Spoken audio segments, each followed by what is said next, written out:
Hello and welcome to Pantheon Talks. We're actually doing a surprise live stream, I guess you could say. We didn't necessarily plan this out as far as we usually do, but I am joined by three amazing creators that are going to share their experience all about marketing, publishing, and branding. We look forward to having a really cool discussion where we might not always agree with each other, but we'll definitely try and pull out all of the different viewpoints and explain them in a way that have really affected us and made us better creators. So, with that being said, a quick disclaimer, please remember that all of the things said in this video are going to be our opinions, so take everything with a grain of salt. And so to begin our introductions, Taylor, why don't you tell us a little bit about yourself? Well, I didn't know I was going to start. Okay. So I'm Taylor, and I started out on Webtoons, where I did a comic called The Beast of Vanity Bluff. It's not finished, but it's still up there if you want to check it out. And starting last year, I started writing novels and publishing them. I have a novella called Travel Butchers, which is like a horror short story speculative piece. I have a novel that's a contemporary fantasy called The Stone Project that came out in February. And my next book, called Villages, Vestige, and Vexes, is going to come out in September, and it's fantasy, a little bit more medieval, fun, like classic fantasy. Yes, yes. Very excited for your That's next it. That's project, me. Taylor. I feel like you've been giving us a lot of hints on Thank you. Instagram about the project, and so looking forward to seeing what type of story that develops into. Um, Yes, thank you. Amanda, tell us a little bit about you. Okay, hi, I'm Amanda Call. I am a comic artist and, well, comic creator. I write and draw my own comic. I have been self publishing my webcomic Age of Night for many years now. Like more than 15, a long time. And I also do a lot of freelance work in the tabletop gaming industry, so you may have seen some of my illustrations around different tabletop games. Awesome. Amanda has a wealth of experience, so I'm sure we'll be able to learn so much from her. We thank you for taking the time to come on, Amanda. Adrienne, you're Yeah, of up course, I'm next. happy to be. Adrienne, you're up next. Hi, my name is Adrienne. I am an author. I write a lot of sci-fi and fantasy. I say a lot. I feel like any word over like 5 words is a lot. I have two books out right now. The first is called Seamkeepers. The second is called Corrosion, and I have a third novel coming this fall called Riftt, and I'm honestly so excited about it. Been kind of in the self-publishing industry, in and out for a few years, but going a little bit more hardcore into it right now, especially since I'm gearing up to publish again. Oh, thank you so much for being here as well. I really have been appreciating all of the stuff that you're posting as well. Can't wait for your upcoming project. And so I think we should just all dive right into the meat and the potatoes of everything. Why self-publishing? So of course there's two routes I guess you can take: self-publishing or traditional publishing. And so it really brings up the question: are you against traditional publishing? So, I'm oh, go ahead. I was gonna say, okay. Adrienne, what do you think? But Oh, I just had a feeling. So I'm I'm not opposed to traditional publishing. For me, self-publishing felt like the best option because you can go at your own pace. You have a lot more control creatively and timing wise. Um, I have tried to get into the traditional publishing industry just by way of querying my work to literary agents, and it was a lot of times it was all rejections for me. So at first it was like, oh, I'm gonna self-publish because nobody wants my book, so I'm just gonna do this way. But then once I really got into the indie author community, I kind of saw more of it's more community based, and I feel like there's this big turning point happening right now where traditional publishing is kind of starting to have a competitor in indie publishing. So it's this really interesting time to be a part of it and kind of see both sides and have like social media with authors and things being like, this is how it is in the traditional publishing industry. It's not all sunshine and rainbows, and seeing all those pros and cons and kind of figuring them out as I go. That's my take on it. Like, I would still potentially try querying in the future or working with a traditional publisher. I just feel like self-publishing is the most interesting so far route that I've gotten to take. Yeah, that's really interesting. I do like that you mentioned having a little bit more control, I guess. So it kind of makes you feel like um, the project is you're completely in control of like the marketing, the branding, all of that. Whereas with traditional publishing, do you feel like you don't necessarily get that? Is that something that kind of turns you guys off from it, or is it more along the same lines as Adrienne in the sense that traditional publishing was just kind of the route you decided to take?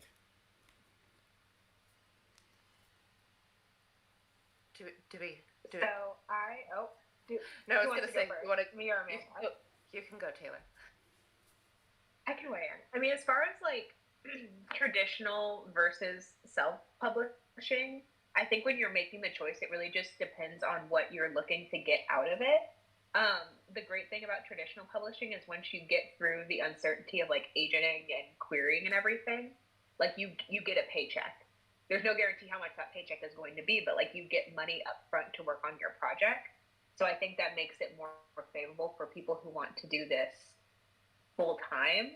Whereas in self-publishing, you put in a lot of work and money up front and just kind of hope that you make your money back. Mm-hmm. Even though you have more control over where that is coming from and like how it is marketed and all of that stuff. With the creative control, you kind of you're getting money trickling in, but you don't get the money up front to work on the project. It has to be kind of a side thing. What do you think, Amanda? Yeah, that's definitely a big part of it, is that you can sorry. I think I swallowed a bug or something. Anyway, so a big part of it is, yeah, the difference between getting the paycheck for sure up front and being able to just be like, okay, I'm going to work on this project now, and having to pace yourself and do it kind of part-time while you're doing other stuff, while you're self-publishing. But the big thing is that kind of control. Very early on, I had a friend who got a comic book picked up by a publisher, and they actually did not market it terribly well, and it just kind of flopped, which was really a shame because it was a perfectly good book. And there was only so much that like she could do about it afterwards, and like the publisher had the rights to it, and they had the rights locked up for like I think 10 years before she could even try to get them back from them.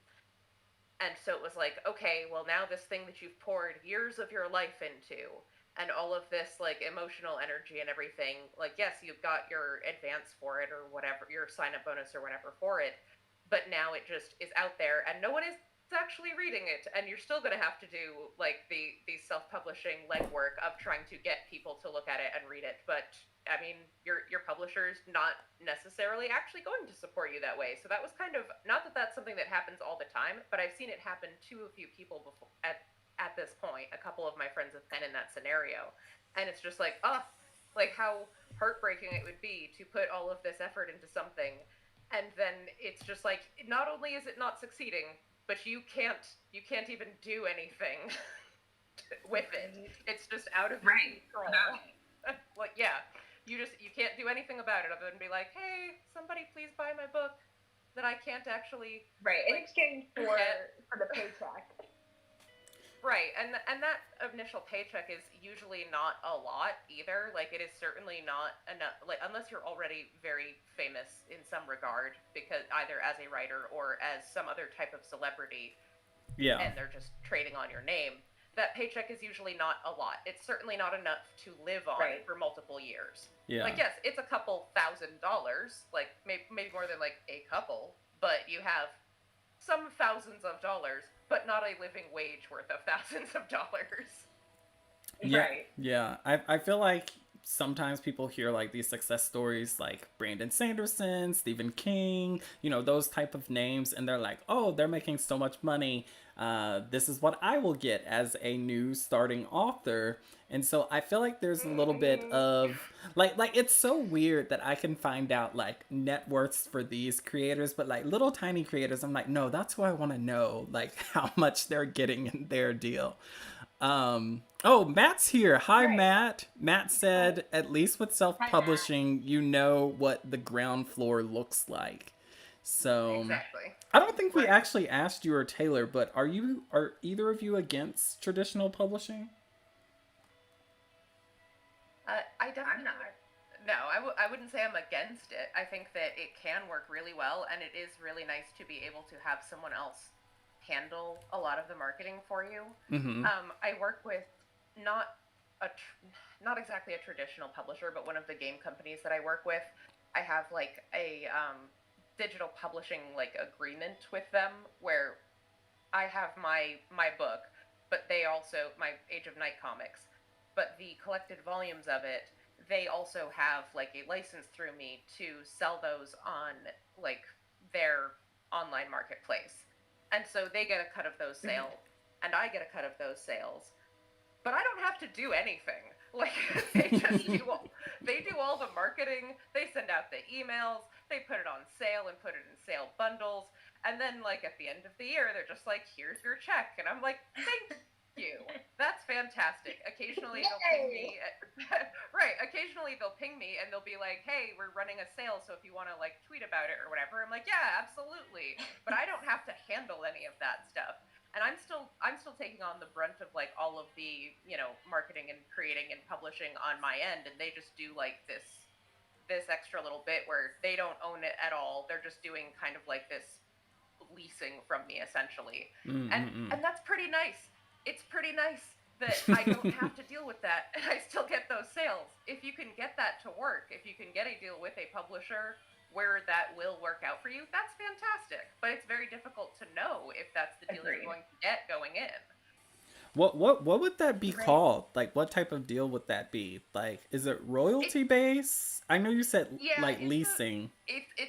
Right. It's a royalty based system, and I call them my publishing partner because they just they get to post this on their marketplaces and help do promotions and stuff, but it's still creator owned.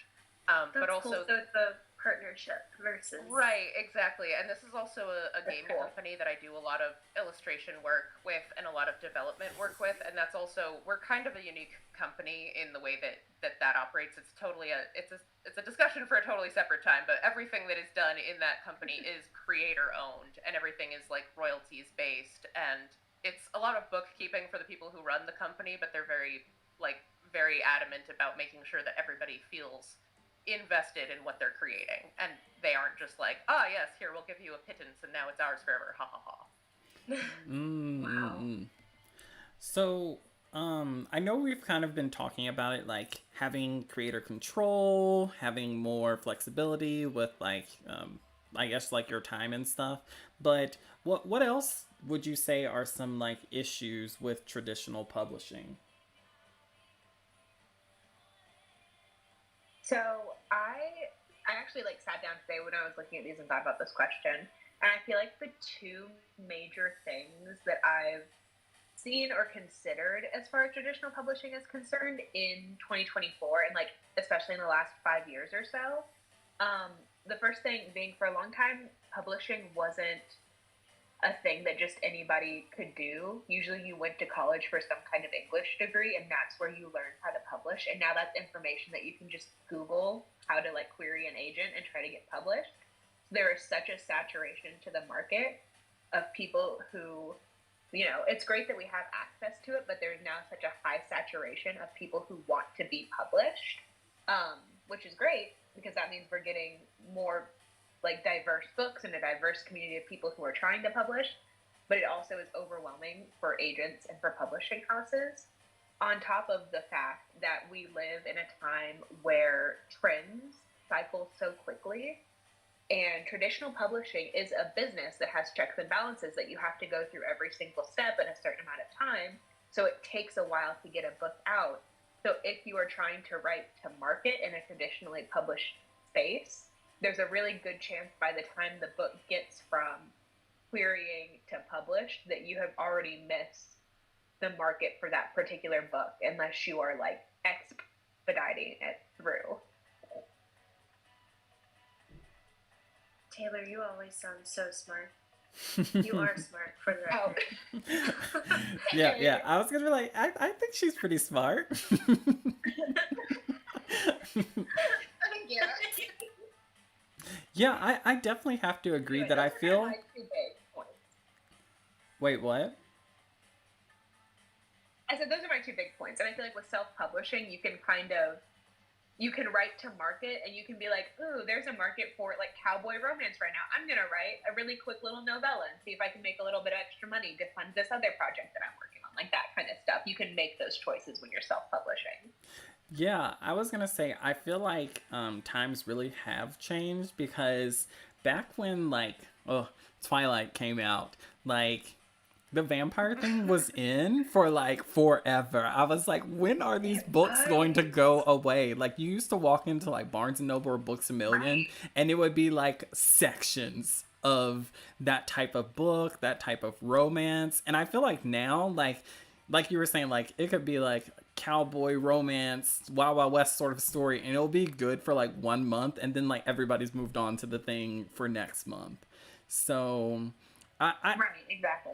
Like, I don't know if that's something that, like, I feel like because of the checks and balances, it kind of sometimes helps with quality, especially for like newer writers. So I don't know if that would help, like what would help that, but I can definitely see the points that you're trying to make.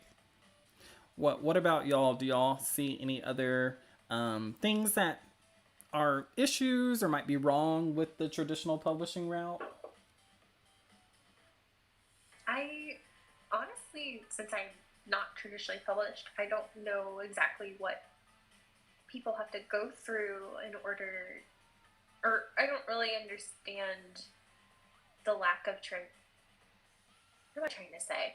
I don't really understand the lack of transparency, especially right now, given the shift in the industry. Mm. I feel like everything we hear is from, like I said earlier, authors taking to social media and kind of digressing or divulging what's going on. So I think that's my biggest issue with traditional publishing, having not been traditionally published. I just don't understand it.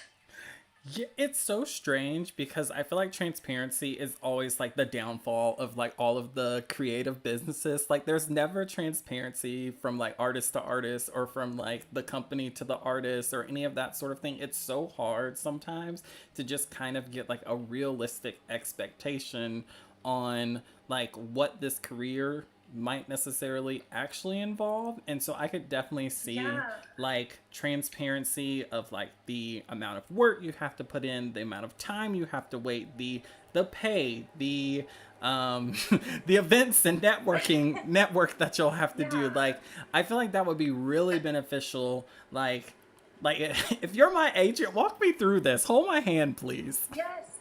And I have one more point I feel very strongly about. I feel, and I don't know if this is true, but this is just the general vibe I've gotten as an independent author. Trying to interact with people who are traditionally published feels like pulling teeth. Like, it almost feels as if they're discouraged to interact with people who independently.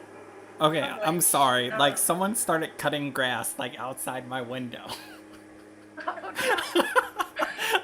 It's time of day. It's like 8:00 at night. 8:00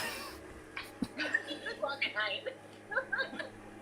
That's grass I thought you were time, playing. apparently. I thought you were playing rock music.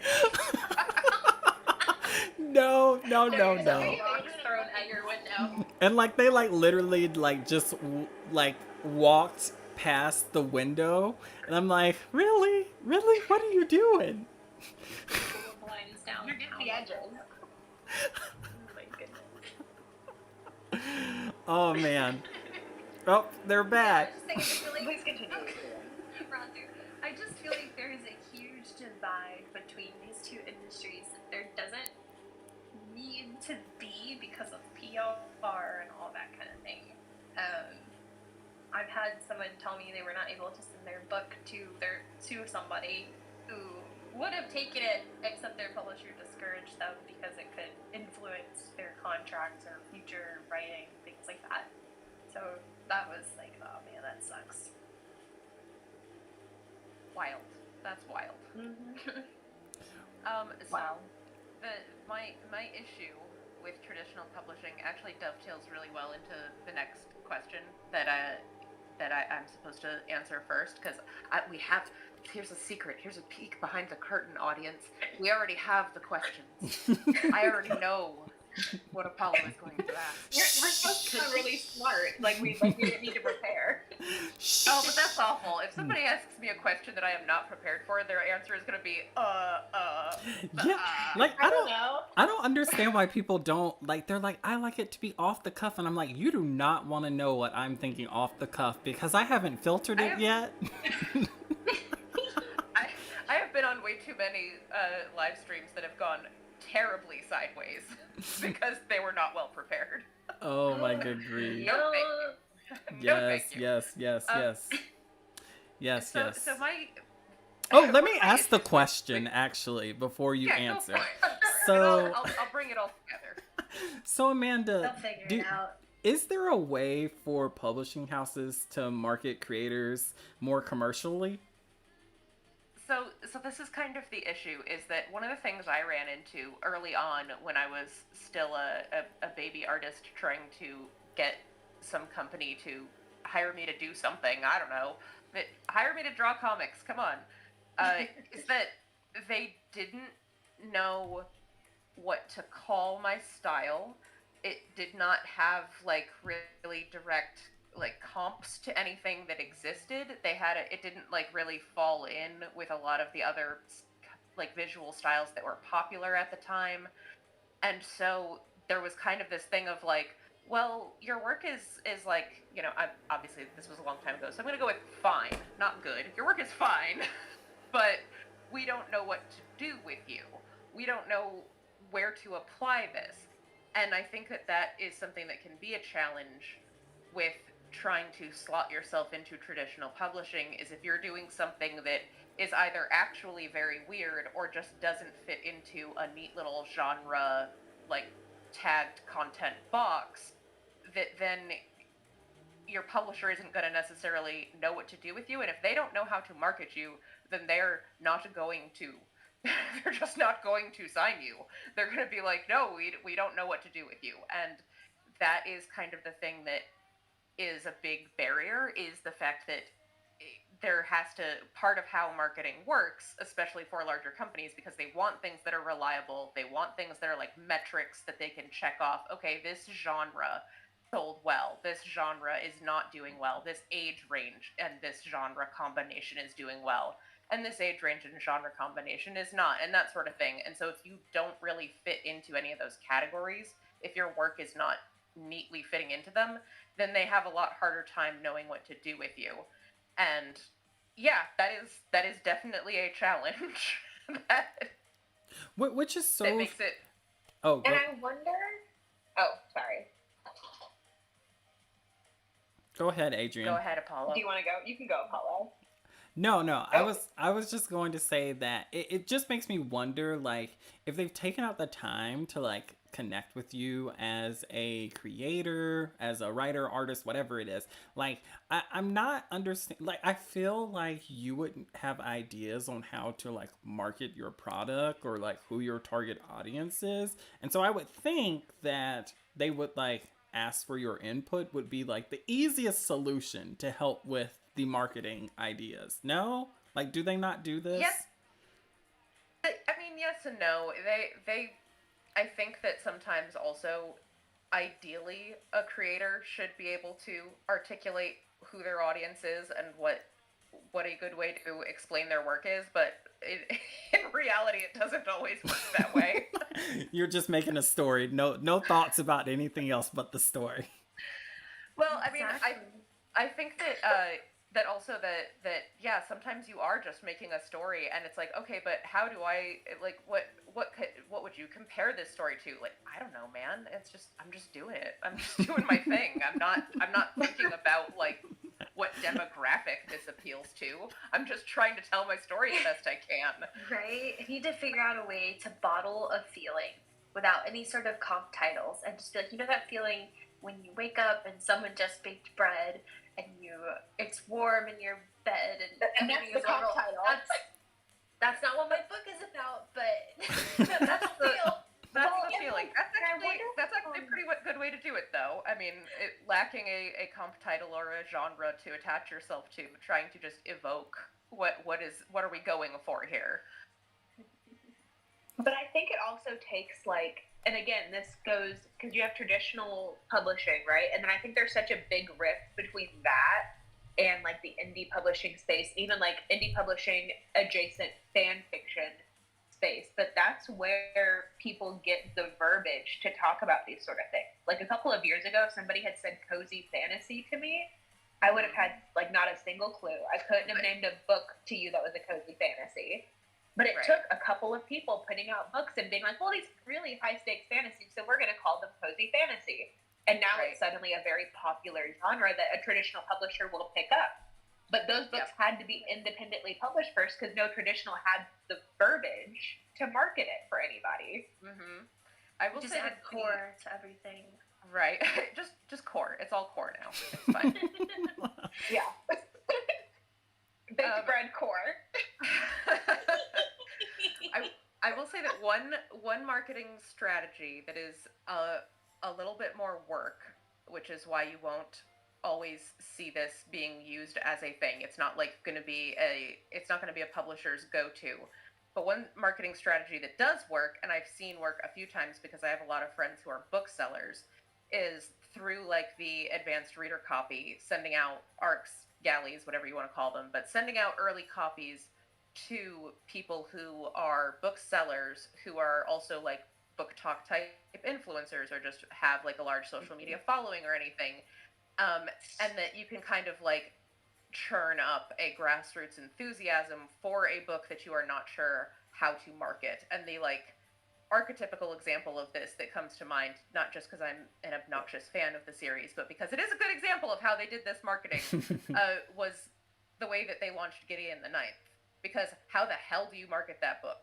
Like, that book makes no sense. It does not have a genre already established, but they read it and they knew that, like, with the, like, internet referential humor and, like, the gothiness and the over-the-topness and the gay overtones, that this is something that had legs and would sell if they found a way to get it to people. Mm-hmm. And so they sent tons of ARCs out to independent booksellers and influencers and were like, please read this, tell people about it. And it's really good. And so everybody who read it was like, oh my gosh, yes, I will tell everyone about it. And then it turned into the huge phenomena that it turned into. Mm-hmm. But that is a lot of work. That is a lot more work for a publishing company to invest in your book than just being able to put it in their little like previews flyer and be like, oh yeah, it's a cozy fantasy. You like cozy fantasy? Buy it. So Right. I see what you're saying. It's kind of like they really count the cost on like their returns, and if it's not worth Exactly. investing as much time in it, then they're just kind of like, okay, we did our part. We put it in our newsletter. Yep. Gotcha. Yeah.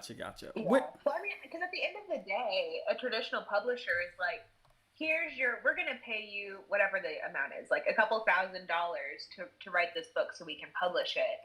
They're planning on making that money back. Mm-hmm. That's their hope, is that they'll make that money back and then start making money on top of that. And that's when you start making your royalties. But their only goal is to just make that money back. Which makes sense. I mean, at the end of the day, they are a business that's trying to, capitalize on your creative endeavors. So I feel like that's a good segue into why is creative control important to creators then? Or important to you, however you want to frame it. Aside from the fact that I just, in general, am a little bit of a control freak. I think if I had gone the traditional publishing route, and I'm becoming less this way the more that I self-publish, they would send me a cover or something, and I would be like, oh, I hate everything about it. Oh, this isn't what I wanted. And unless you have something in your contract that says you have control over that, like, you kind of just have to swallow it and put your name on it and hope for the best. Which, you know, obviously these are business professionals doing this. They know what they're doing. But when it's your baby that you put your heart into, that's really hard to let that go. So I do just in general like to kind of have more control over all parts of it. But what that comes with is you have to put the money in up front to do that, which is a choice to invest in yourself and to invest in your ideas. Which means that I get to work on kind of whatever I want to work on, whatever inspires me and makes me excited and what I think is going to be good. But it also challenges me to, like, if I'm going to start putting money into this, like hiring an editor, hiring a cover designer, like that kind of stuff, and putting the time and effort into that, do I think that I will be able to market it, and how am I going to market it?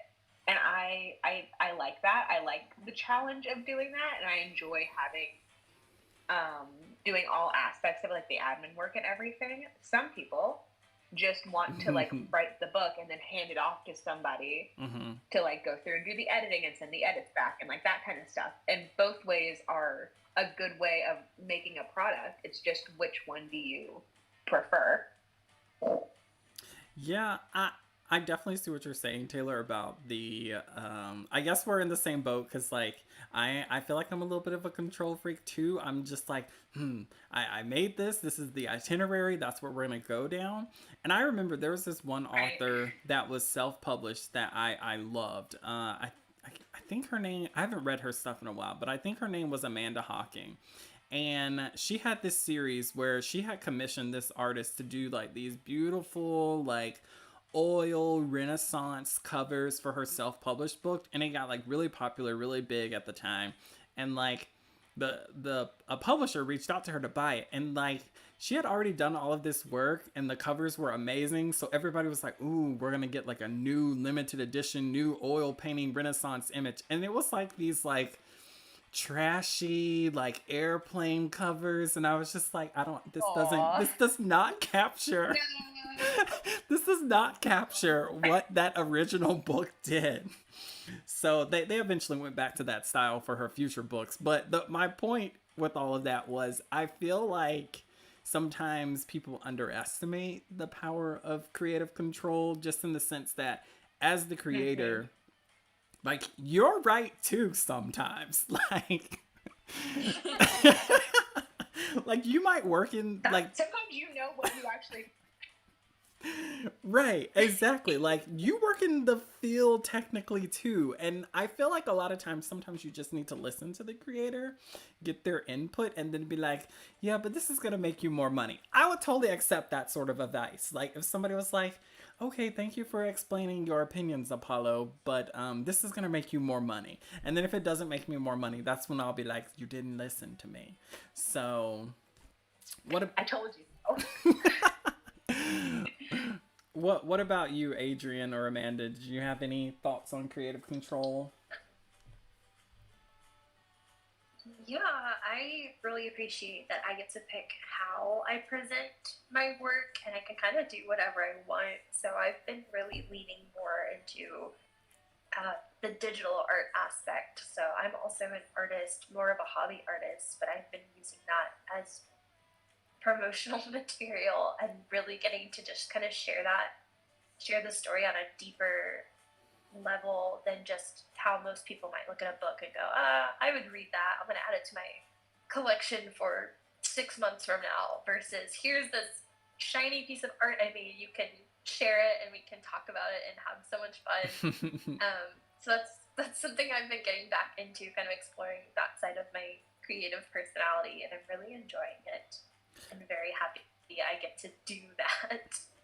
Yeah, I will say I've been And they're loving. amazing. Yes, yes. I was gonna say I've been loving all of your posts on social media, and I feel like it's a good way to kind of like, what's the right word? Like hype people up for the book launch. Like, there's so many different aspects of Yeah, things that definitely. you've released that are really interesting. Like the cosmic looking dude, and then like the dynamics between the two characters, and you're like doing all of that without giving any spoilers for the book. So that's super cool. It's been so much fun, especially this genre specifically. It's superhero fiction is the nice word for it.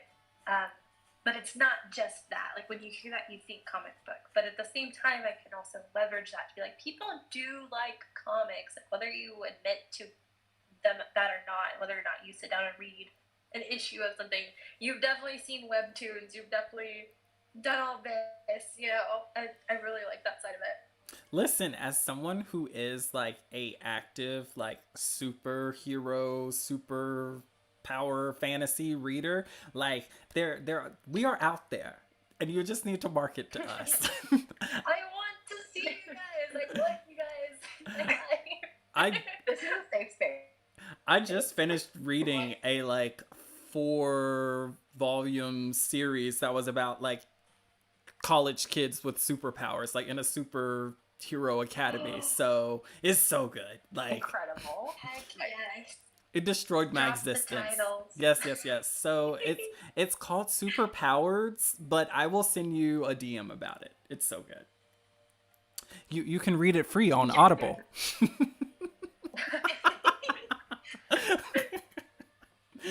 um what benefits have you seen since you self-published? Ultimately, for me, I haven't seen a lot of revenue, but I also haven't invested very much time into the marketing side of things. The most was when I first launched, and I was super active with my previous book, Corrosion. I was super active about promoting that and going to events and starting to kind of build connections in that world more in a, I guess, in real life kind of space versus on the internet. So that was really wonderful and exciting. But then I kind of fell off the face of the earth with that. But ultimately, what's gotten me through, and I think the biggest benefit of all of it, is having that community of same-minded people who are also trying to promote themselves and have all of that going on. So making friendships and just really diving into those has been the biggest benefit for me. Because I get to do this all again now, but this time I feel like I have a small army on my side, and it's super exciting.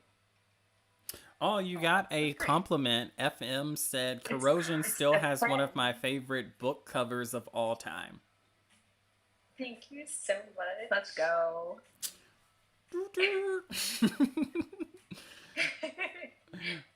What were you saying, Amanda or Taylor? Oh no, I was just saying. I was saying that was great. I loved that. Oh. Yes. That was amazing. Yeah. The benefits are the friends that we made along the way. Oh. And not even facetiously. No, seriously, that's a big. Not that's even a like a big part joke. of it. It's true. That is, we would all say that. Because that is a big part of it. Is that like I have, when I go to events, when I go to comic conventions in the Northeast, I have like my extended Comic-Con family. We have become super close friends, even though we're all scattered all over New England. And we got to the point where we were like, we really like hanging out. And the only time we see each other is at Comic-Cons when we're all working, and our conversations get interrupted 7 times because people keep coming up to our booth, which we're not complaining about. It's just hard to have a conversation that way. So we actually like ended up kind of like arranging artist retreat weekends and friendsgiving and stuff like that outside of conventions so that we can spend more time actually just hanging out and enjoying each other's company and lifting each other up and helping each other like work out projects and feedback and everything, but also just being like emotional support systems, because being independent artists and creators is really rough. And so when somebody has like a really rough month of like, hey, my Kickstarter's not looking like it's gonna fund, or oh yeah, this convention that I went to totally sucked and I lost a bunch of money, or like, oh, I haven't made a sale in a month or whatever. It's like you have a group of people there that understand those struggles, understand specifically those struggles and what you're going through and how challenging it is and why. And they can be there and be like, hey, that's like, we've all been there, we're here for you, like if there's anything we can do, we'll try to help you. But for the most part, it's just having those people that understand and can support you and be like, yes, this sucks. I'm not going to try to explain to you that you shouldn't worry about it. I'm just going to be like, yes, I understand. that is rough. Yes, I feel like I needed that for sure. And I second everything that you guys said about just like the community of people who also do what you do and being able to relate to them. And on top of that, when you're self-publishing, you get to, like, you're making content that you would want to see and want to consume, I hope, if you have the opportunity to do that without a filter. And there's so much less of a buffer between you and like the consumer and the reader. And I feel like you have such a great opportunity to like build a relationship with the people who consume your content and to like really just like soak it in and enjoy it. You know what I mean? Yeah, and absolutely that kind of, I think I'm spoiled when I say, like earlier, I was like, I feel like you can't interact with traditionally published authors. We're but I think spoiled by being I able think to, traditionally published authors have more of a filter. yeah, but it still feels like we're spoiled in a good way to be able to interact with our audiences that way. I definitely like someone can just like go onto my TikTok and comment and be like, oh my god, I hope these characters kiss in your book, and I'm like, I hope that they kiss too. Yes. That's probably me leaving that comment. all of my ships are delusional, so I generally try and keep those private. But yeah, I totally see that in all of your books, Taylor. I can't wait to read your I can't wait to read your next book so I can be like, oh, and I thought these characters were gonna be together, and you'll probably be like, they had no romantic scenes whatsoever. Where are you getting this? They didn't see each other one time in the book. They never spoke. I feel like they're the Taylor, perfect couple though. No spoilers here. I knew who was gonna whatever, but I have read Taylor's next book and I just was like, it could be anyone at this point. Ooh. I don't think he meant it that way. And now kiss all the characters. Yes. We get our bisexual king in this. Yes. So that kind of closes out our thoughts on self-publishing for the most part. And so now we're going to enter into more of advertising and marketing. And so to really start this discussion, I want to ask you guys, is marketing and advertising important? Like, is it important for aspiring creators to understand and to use? Yes. However, none of us actually do. So I will say that, like, yes, obviously, people will not get to see your work and purchase it from you if you do not find a way to get it in front of them.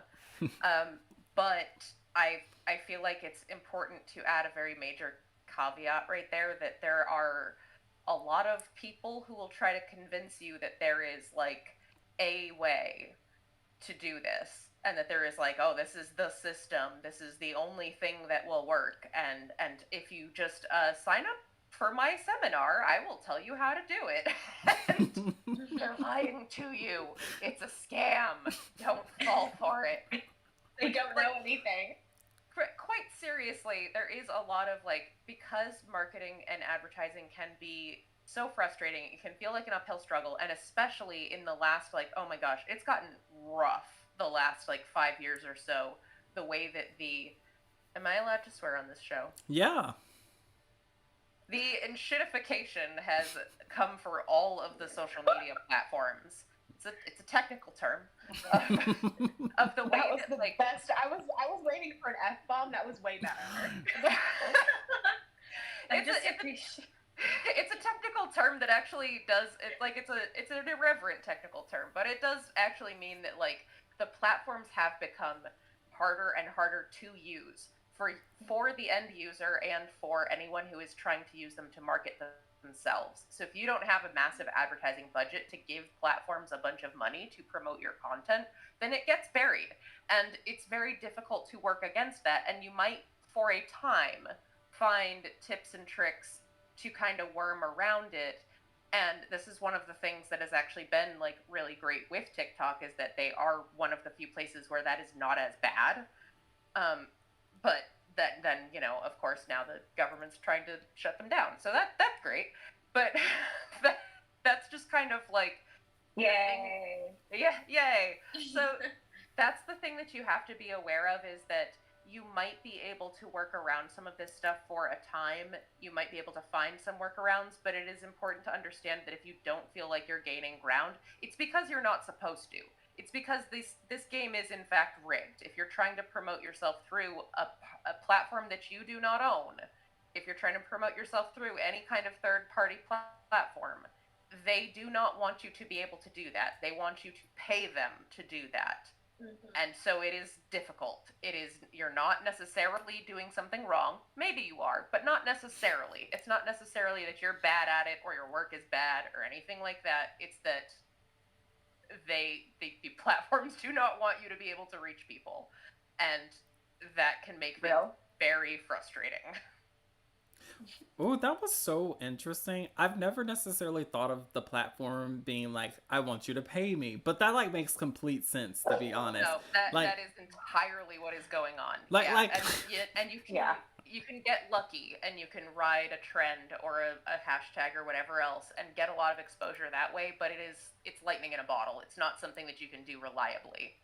Yeah, I was gonna say, like, in my mind, it is kind of like a chance thing, like roll the dice, because like I feel marketing in of itself changes so much. Like even once you understand like some of the basic concepts, there's so many things that like social dynamics and whatnot for like how you advertise to that market or that target group or whatever changes, that like your strategies, like you've got to be on top of stuff to really understand it. And even if you're on top of it, it doesn't guarantee that it's going to like actually work. So that's so crazy that you say that now. Now my brain is going to start thinking about this all the time whenever I'm like making a social post. I'll be like, you want that money, don't you? You'll never have to see it.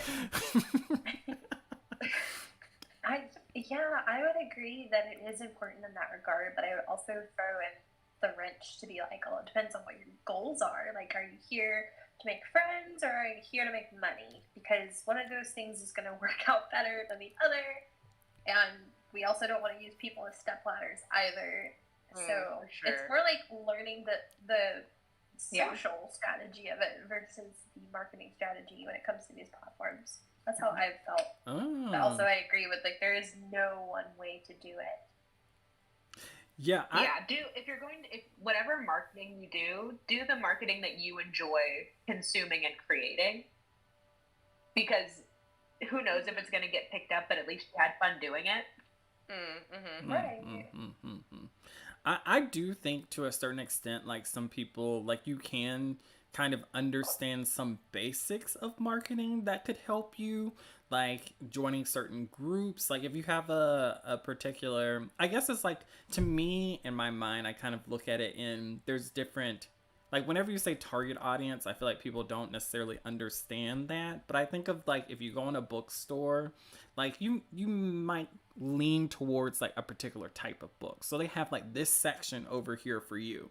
And so like, I do think that like strategies like that, we're understanding like who to market to, when to market to them, that sort of thing can be helpful. But like I said, there's no guarantee.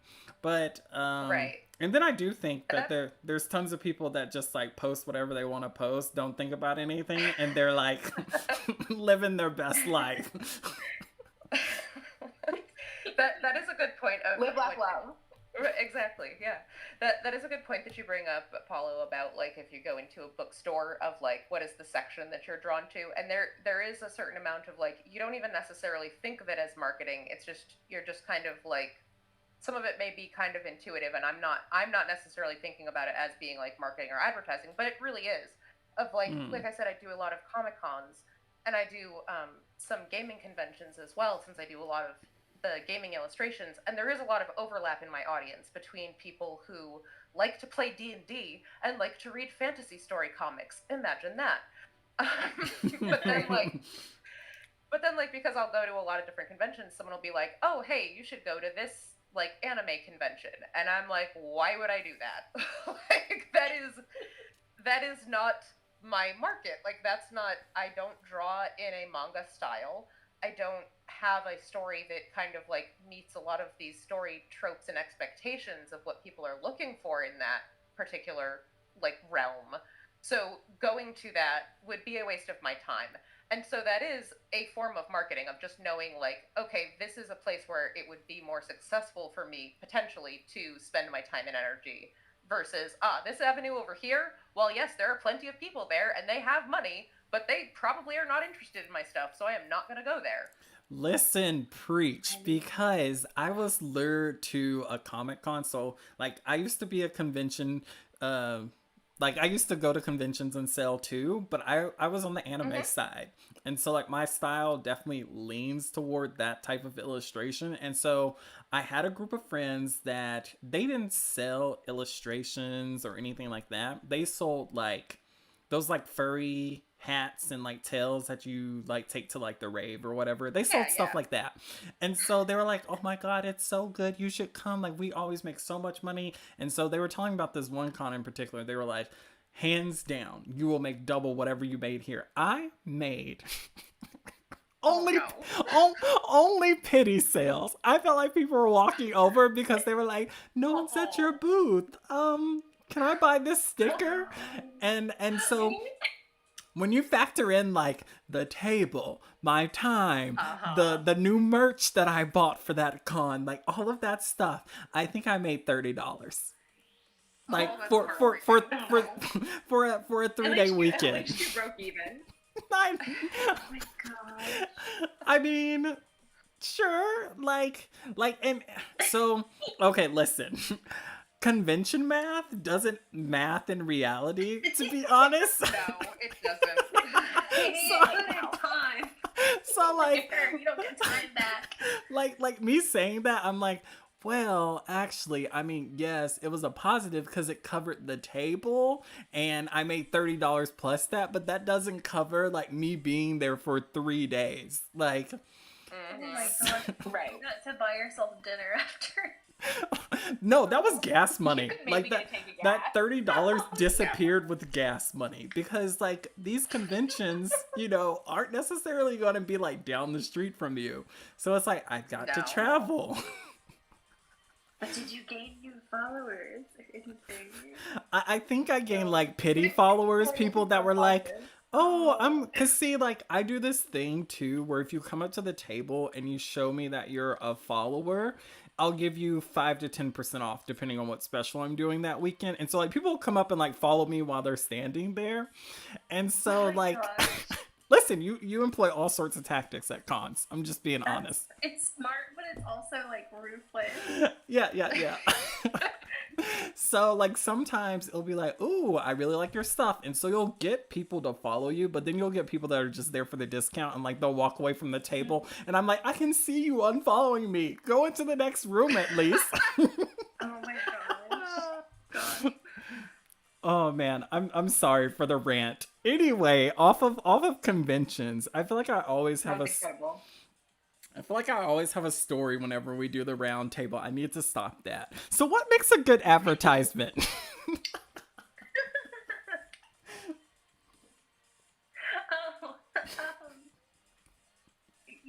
I think really being straightforward with your audience and kind of letting them know what your goals are and putting that all, in the first, just right up there, front and center, shiny. I have literally made videos that are like, I would like to sell one book, and that was my video, and I did. I sold a book. So you can have flashy, colorful things, but those could absolutely tank. Or you could have something simple and straightforward and honest. And I really think that honesty is always the best policy, and that really reigns true with advertising as well. That's just what's worked for me the best.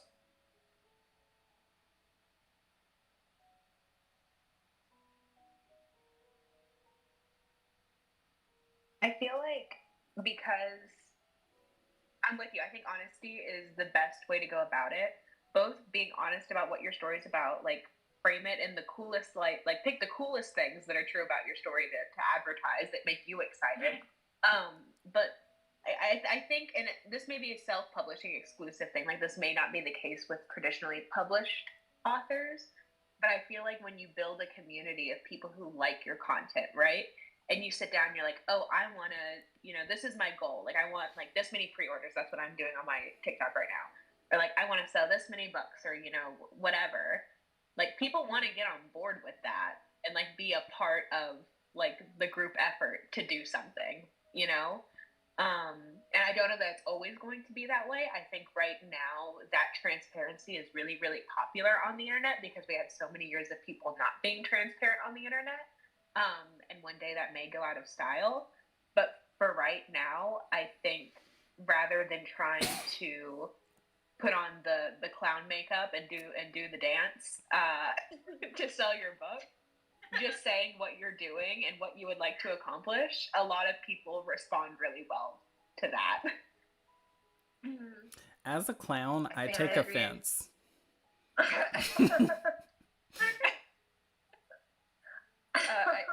I think that honestly the best advertisement sometimes is not actually even anything that you do yourself. It's when someone else vouches for you. Like when you have someone else say, oh, this is one of my favorite books. This is one of my favorite comics.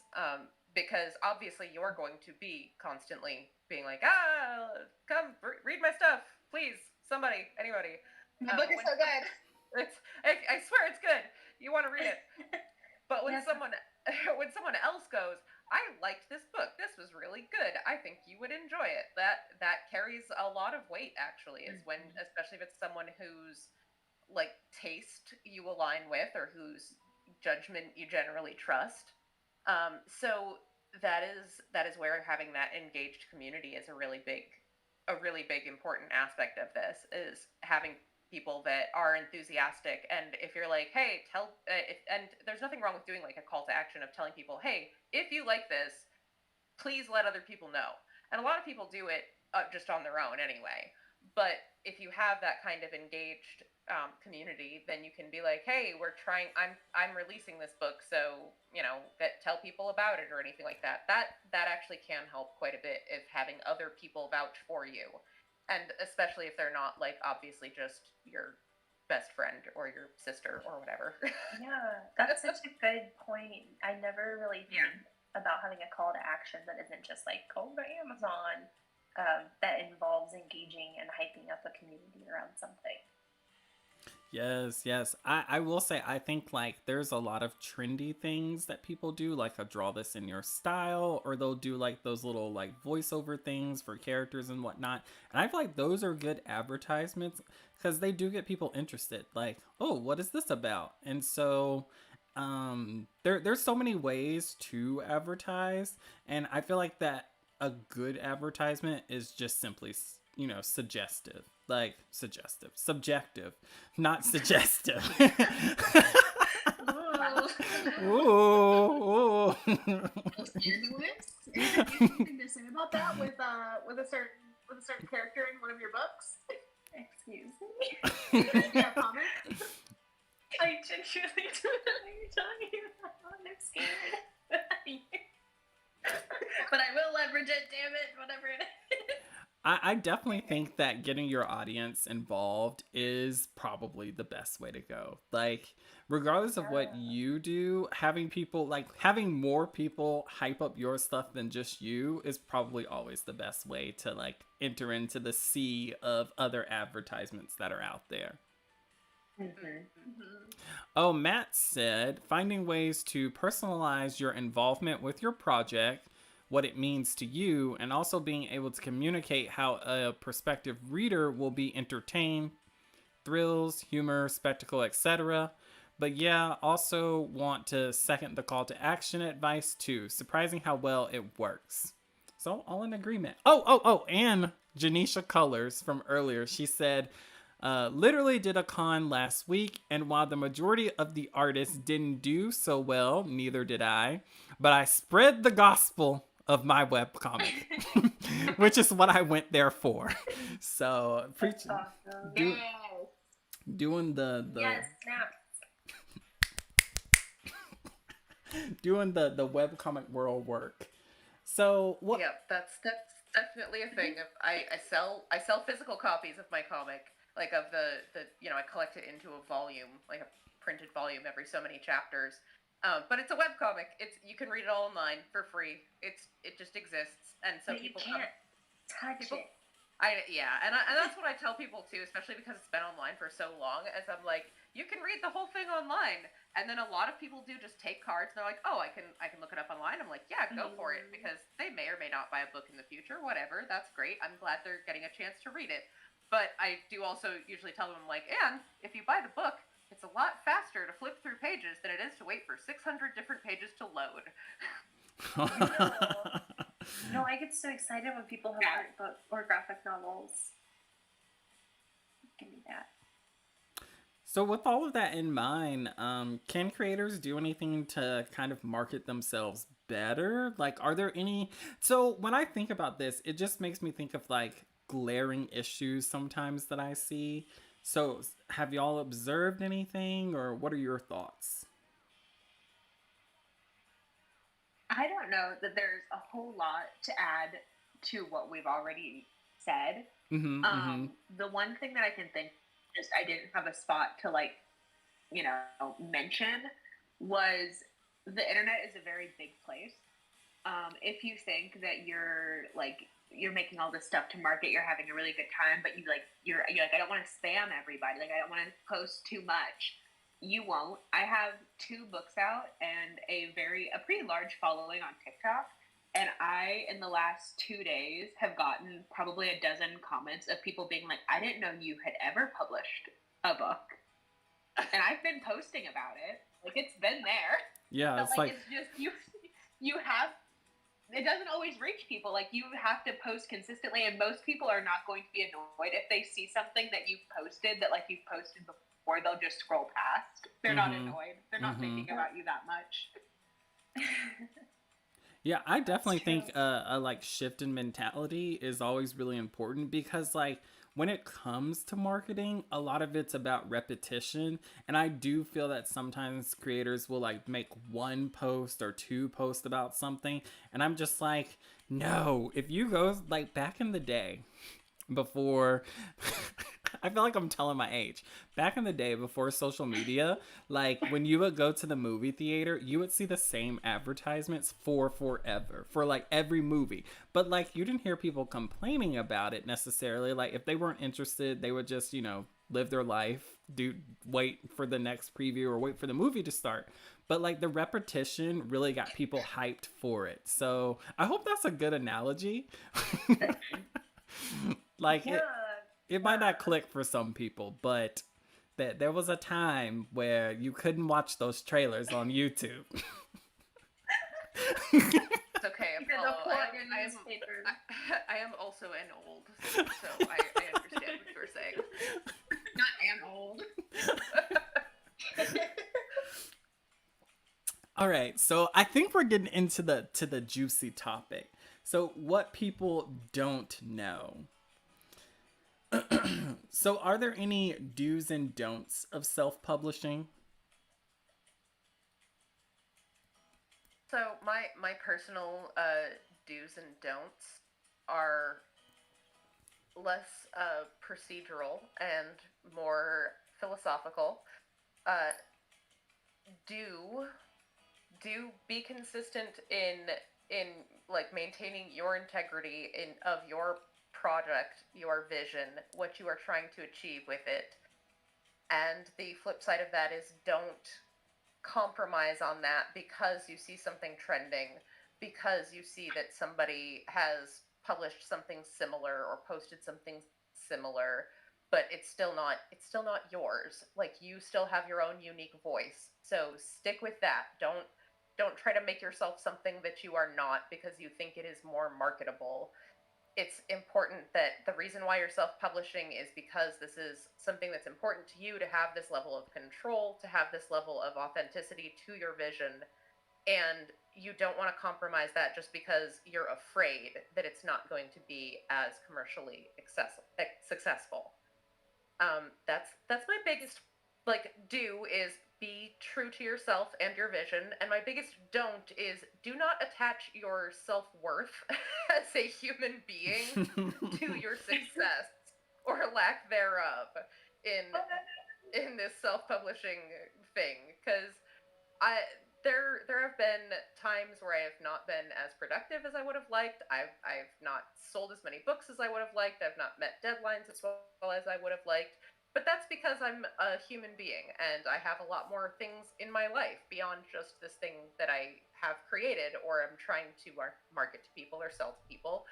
I also have a family and I have a community and I have a job and animals, and there's a lot more to my life beyond just what somebody is willing to pay for on the internet. And that is an important thing to keep sight of. And I understand, especially as creative people, where it is all of the stuff we create is a big part of us. It's all personal and you wrap a lot of yourself up in it. But just because it is not commercially viable or commercially successful does not mean that that's a reflection on you as a person. So those are my big philosophical do's and don'ts. Oh, that was beautifully said. Just because it's not commercially successful doesn't mean that it's not worth existing. Absolutely. It's still valid that it exists. And Absolutely. That you made it. Yeah. Because you don't know, you might make someone's favorite piece of content ever. And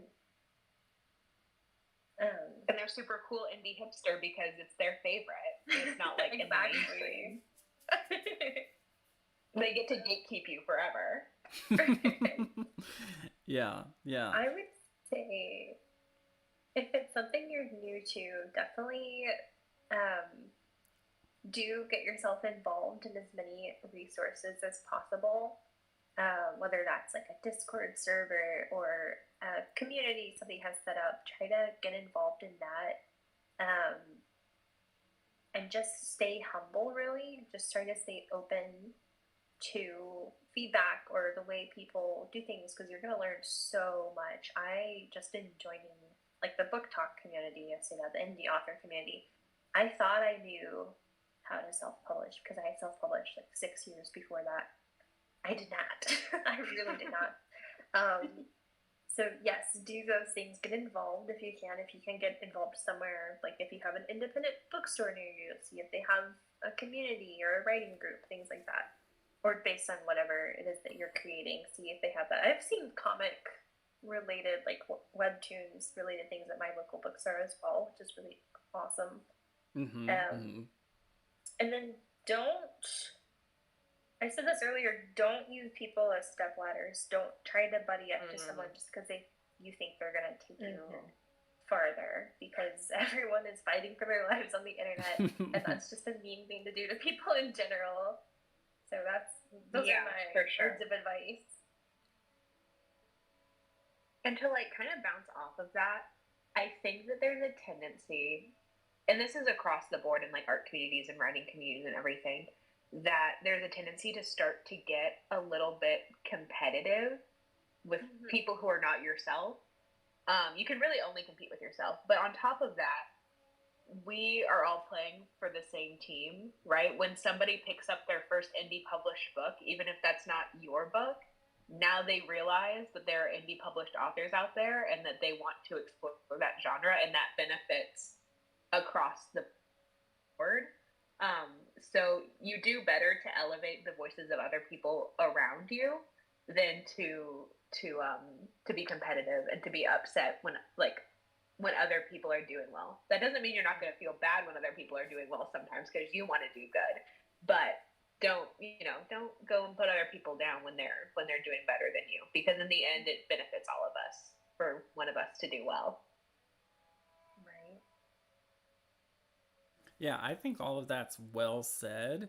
Like, there's a lot of personal growth that I think as artists and writers you experience through your journey. And so I really liked what Adrienne said about remembering to be humble about the situation, because with art being so subjective, you're just learning the entire time. So I feel like that's probably one of like the best things that I would say is just like keep doing your best to learn. Like, anybody, you can learn from anybody. You can learn from, a child, a grandpa, whatever. So it's one of those things where when it comes to self-publishing, I just feel like if you're talking to somebody that's self-published or is a traditional published author or anything, just try and soak up that experience. Um, is self-publishing more cost-effective than traditional publishing? Um, well, I'm gonna say no, but it depends, right? Because when you're traditional publishing, typically you individually are not putting money down up front, right? Um, you take the time, obviously, in the beginning, which, if you want to consider time money, I guess, whatever, but you're not putting down physical money up front because you take the time to query and everything, and it's the publisher who is putting down all of this money for things like covers and editing and whatever else you might need. Maybe not marketing because that's been an issue, but with self-publishing, you kind of have to take the initiative and take a chance on yourself and put that money down ahead of time and invest the time and the finances into getting the book out. But if the book does well, you can make that money back, and you get to choose how much money you spend up front. If you want to spend several $1,000s to get your book out, you can, or you can spend no dollars to get your book out if you really want to.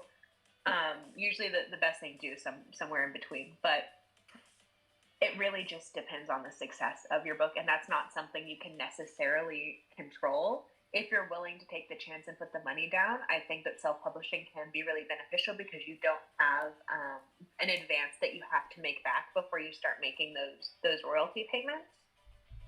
You just start making royalties as soon as the book comes out. But with traditional publishing, you kind of have that safety net of at least I got the advance for the book, even if I never get to the point of making royalties.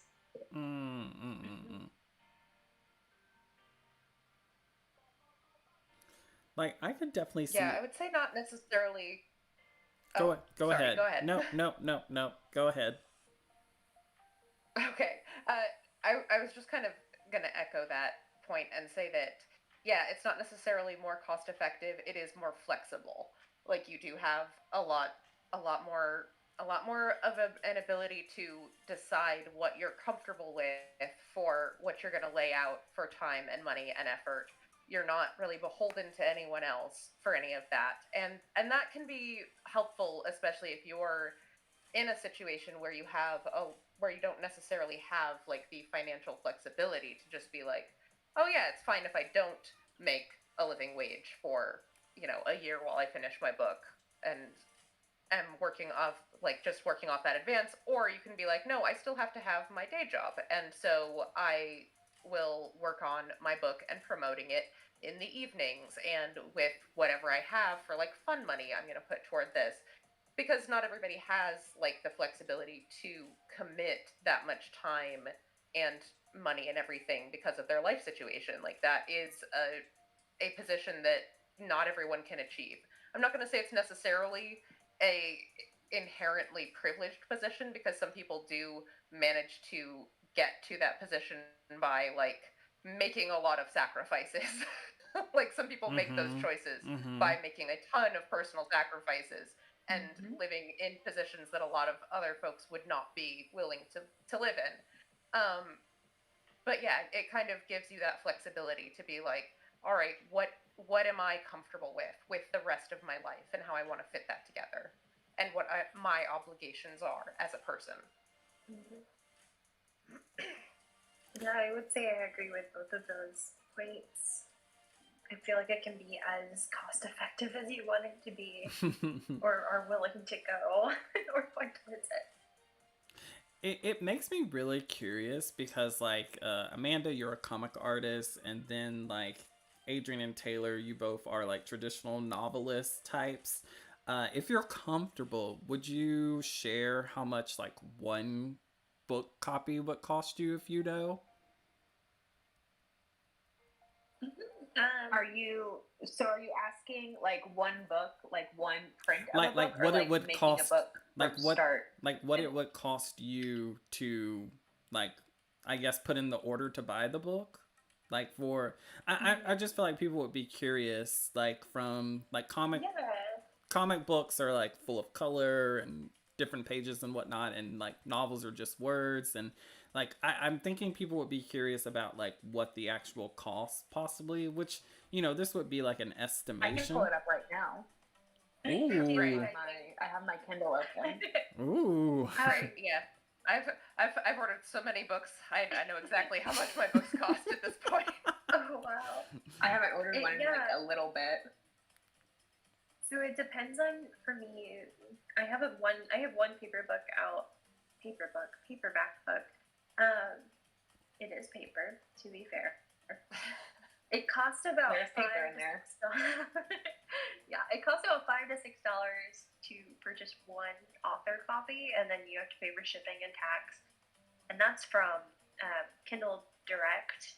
Yeah. Mm-hmm. Yeah, KPD, Kindle. Yeah, mine after. So the Stone Project, if I like just the book, is $5.43, and then with shipping and handling and fees and everything, I end up spending $9.54 for just to order one copy, so about $10.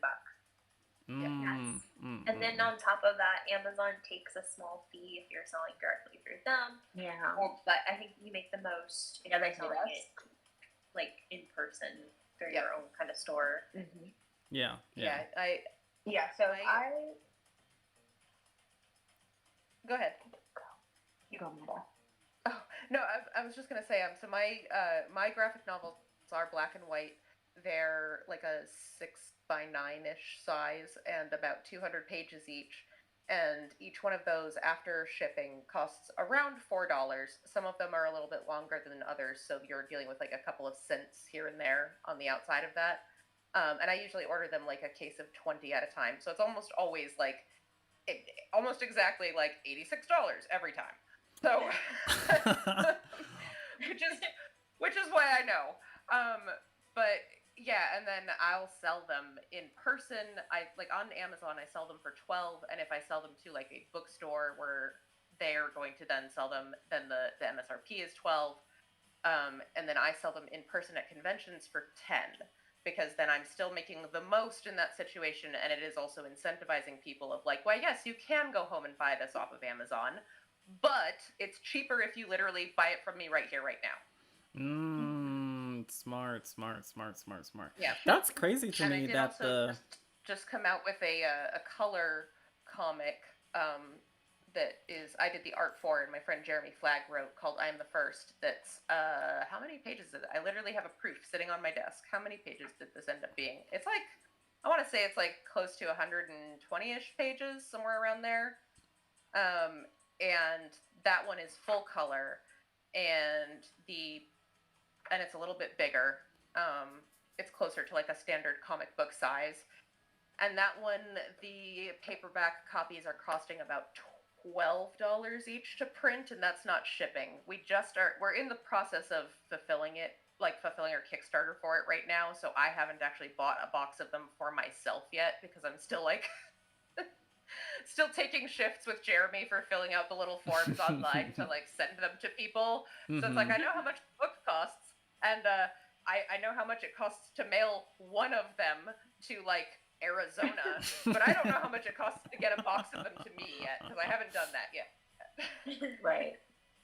Oh, okay. I was about to say, for people who are curious.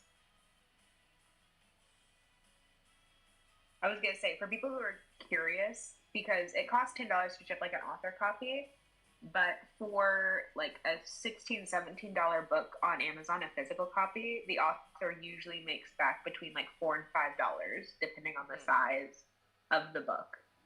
So that's, in that case, Amazon is probably taking about $2 or $3 out of what it costs to print and ship and everything. Mm-hmm.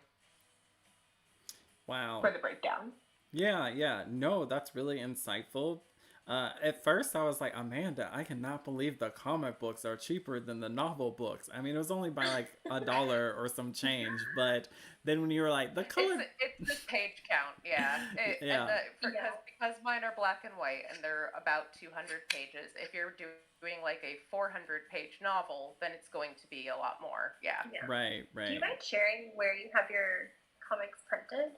So the black and white ones I'm also doing through KDP. I'm not thrilled with them, but it's kind of like the option. It's kind of like the devil you know. Yes. The full color comics we're having printed through Ingram right now. But I think we're going to be transitioning to Book Vault later. Doing the initial run through Ingram was mostly like a cost benefit analysis of like, okay, these need to actually just get to our backers because we're already really late. Oh no. They're coming.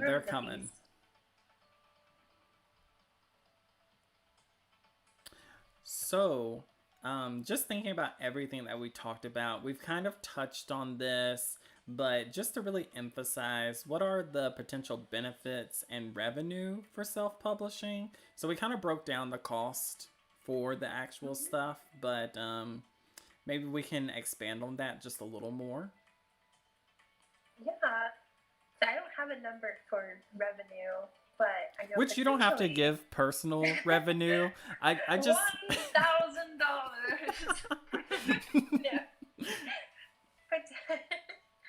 But speaking potentially, it is a get what you give kind of situation, and you can give a lot of yourself before you get something back. But that being said, there is the potential to have that lightning in a bottle moment we mentioned, and be the person who gets the majority of your profits. So you would have the creative liberty at that point to be like, okay, I want to switch distributors, or I want to switch printing companies, and I'm going to run my own shop out of my house. I can start my own publishing company. That's the kind of freedom and potential that I think comes with self-publishing, is being able to have a hand in every little moment and see the maximum profit from that, as well as growing your community. It was kind of speaking more strictly from a financial standpoint at that during that. So, yeah, just having that power, having that power, for lack of a better term. We want the power. We want the power.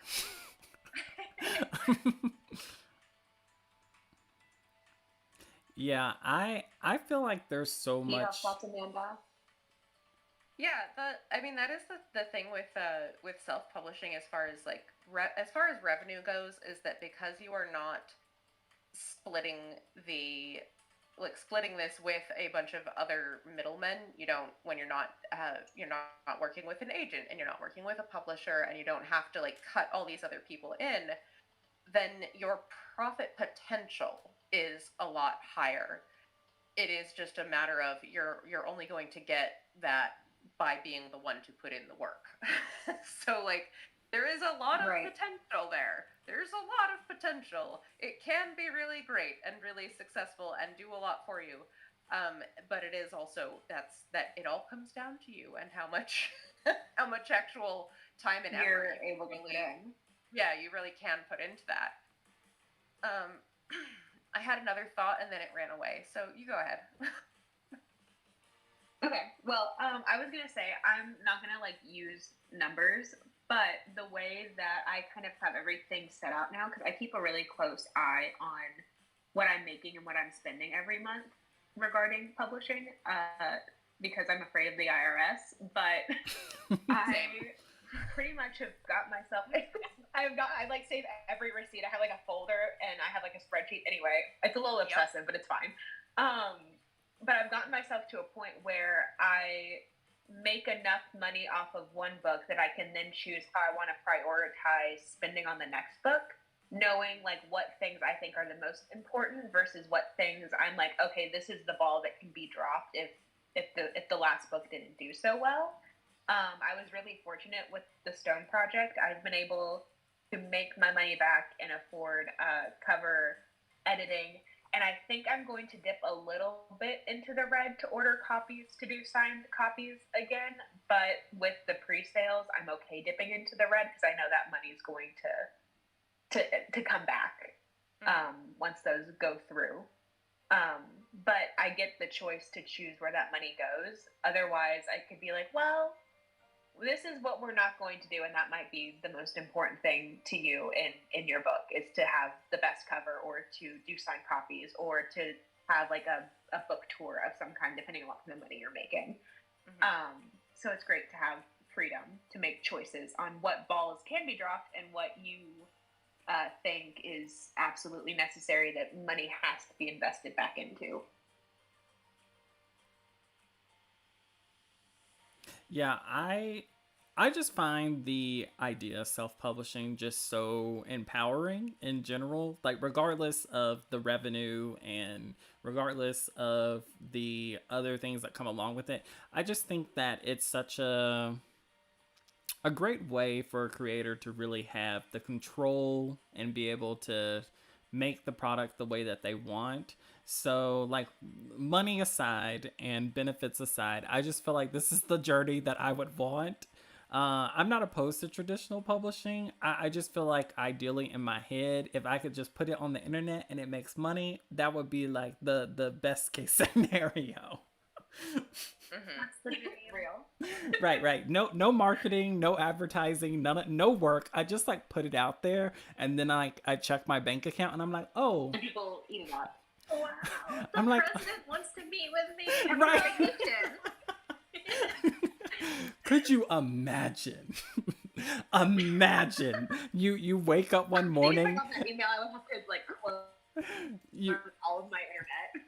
like you wake up one morning and there's an article and the president is like, I love the Stone Project. Like, wouldn't that be deranged? What is happening?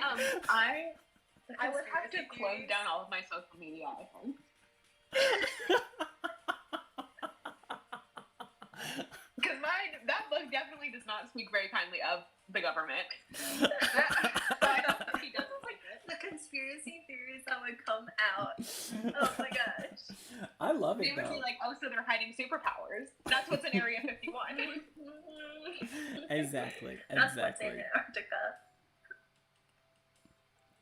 So this is kind of just, I guess, to kind of wrap up our whole time together. This is a personal question. So what's one thing that you learned through this process of self-publishing, and it really affected your experience going forward as a creative? I like that the image you chose for this is one of my main characters looking full of consternation. Listen, I debate it because like I was looking at some images for you. Absolutely perfect. I was like, this one. No, I'm not. That's funny because that's mood many days. But no, I think the thing that I come back to, I did mention a little bit earlier and kind of touched on it a couple times with some of the other stuff we discussed, is that the biggest thing that I came to understand, sometimes, like by being dragged there by life, kicking and screaming, is that you do have to find a way to make your creative endeavors and your business endeavors fit into your life in a way that is not detrimental to the rest of your life. Like, this is something that should be fulfilling and enriching your life. And if it also makes you some money, then that is great. And if it eventually gets to a point where it is making enough money that is the thing that you are doing full time as your vocation, that is also great.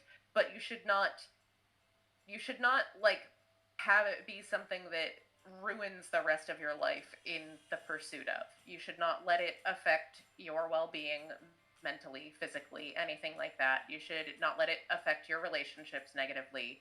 You still have the rest of your life to live, and that will also, enhance your work and your experience and make it more meaningful and bring a lot more to it. But it is just important to understand that, like, yeah, that your balance, your life may not look like someone else's while being a working creative. That journey may not look like anyone else's, and that's okay, and that is totally fine. So I will just a little anecdote. I won't give you the whole like sordid story of Amanda's journey through hell to get to this point, but one little anecdote of it was there was a period of time where I've for many years I balanced doing creative work with being a stay-at-home mom when my kids were really little. It was what made the most financial sense for our family for me to provide childcare and also do artwork. And the whole time I was just like, oh boy, someday my kids are both going to be in school and then I'll be able to do artwork full time. And so eventually, when my kids were both in school full time, I was like, oh boy, now I can just do my artwork. And I very quickly realized that even though I love doing artwork more than like anything else, I love working on comics and drawing and all of that stuff more than like anything else. If I was alone in my studio full time, just at my desk, I started to go insane. I was like, oh no, I actually need to get out of the house and interact with other people and have a connection to my community and not just be alone at my desk all the time. This is not healthy for me. And there's... Man, that sucks. And that's just the thing, is that it's like, that was rough. It was rough to accept that and to be like, oh, yeah, that's like what I thought this was going to look like is not the way that this is going to work for me.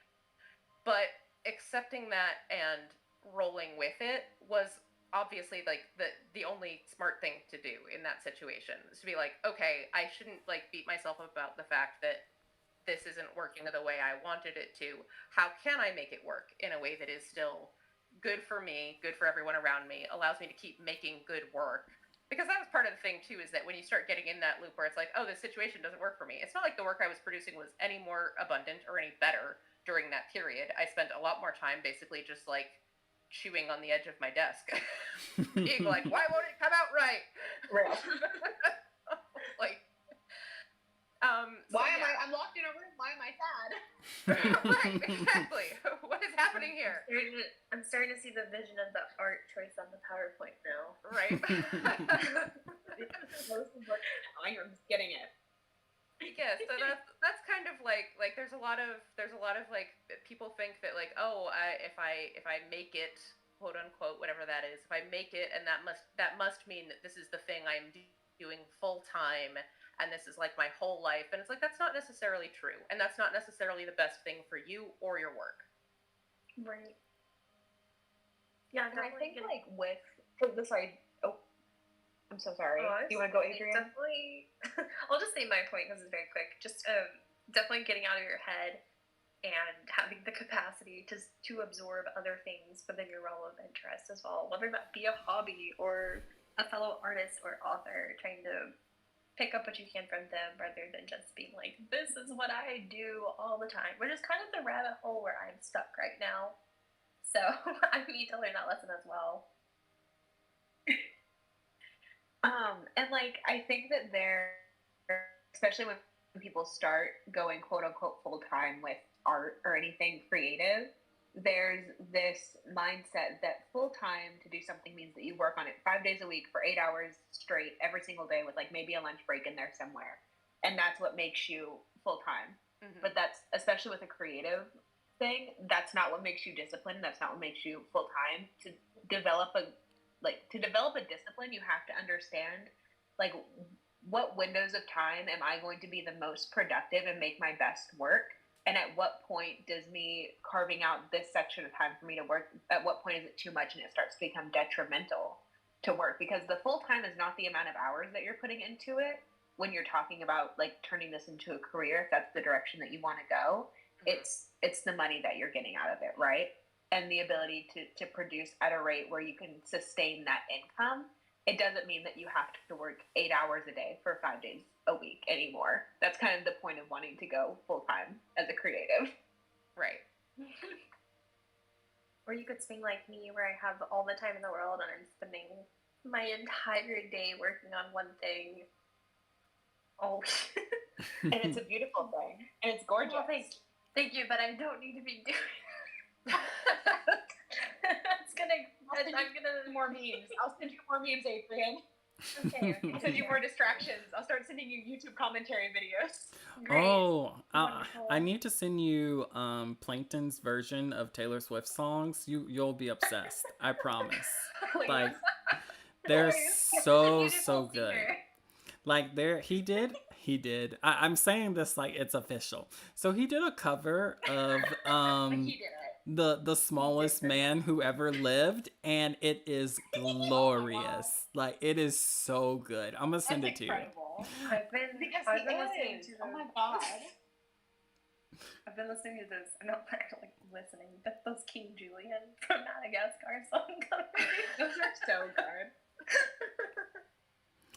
So with that, Sometimes when I need to do something, I'll put on the Mario music in the Cool. background and act like it makes me go Okay. faster. That is interesting. I just learned something. so I love how we were wrapping the stream up with like very insightful, wise information, and then we're like Taylor Swift and Plankton, Madagascar. Mario. No. Are we not creative? Yes. Sorry. This is how the workday looks for us. Yes. So thank you guys so much for sharing your experiences and the wealth of information that we received. I don't think it can be like quantified with any sort of number of how valuable it was. So thank you so much. We're gonna enter. I'm reading it in Google Docs, and like every thought I have, I'm leaving a comment. And most of the thoughts don't make sense. Most of them are gibberish, but I'm glad to bring Adrienne joy. Oh, Yes. that's so nice.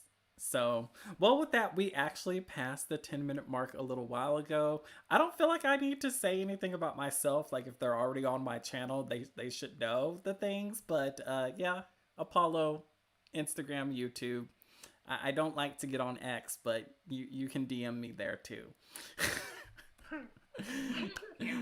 So our question to the community, so if you're watching this in the future, what strategies will you use to market and advertise your story? Leave the comment down below. And so with that, we've come to the end of our stream. I just want to thank everybody for being here. I want to thank our wonderful hosts or co-hosts or whatever you want to call them. Thank you guys so much for coming on and chatting with me. I really appreciated all of your wonderful experiences, and I can't wait for us to collab in the future. Yes, thank you for having us. Yes, Thank you so much. Fun. So with that, we will all say goodbye, and we will catch you all in the next video. Alrighty. Hi. Bye.